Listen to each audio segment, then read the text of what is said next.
సాంబార్ చట్నీ கட்டுறது சட்னி கட்டு மிக்ஸி இதுன்னு டேஸ்ட். எல்லோரும் சாம்பார் பிடிக்காது, அதனால் நம்ம சாம்பாரில் சட்னி ஊற்றி சாப்பிட்டா நல்லாயிருக்கும். சம்டைம் இது ஒன்று லைக் சாம்பார் சாம்பார் பசங்க करते इसके लिए सांभर के साथ चटनी डाल के yesterday rice with dairy. So rice is more salty, so I shouldn't put salt. Rice வந்து ரொம்ப உட்காருக்கு போடக்கூடாது. पर नमक नहीं डालने का, और नमक है इसके लिए नमक नहीं डालना. सर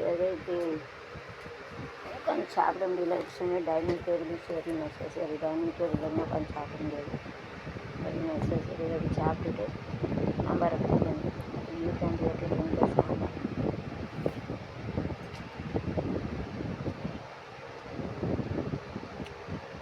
கொஞ்சம் சுட்டிடு. அவள் ஃபுட் ஆல்சோ சாப்பாடு கூட சாப்பிட சுட்டிகள் சர்ஜை ஆகலாம்.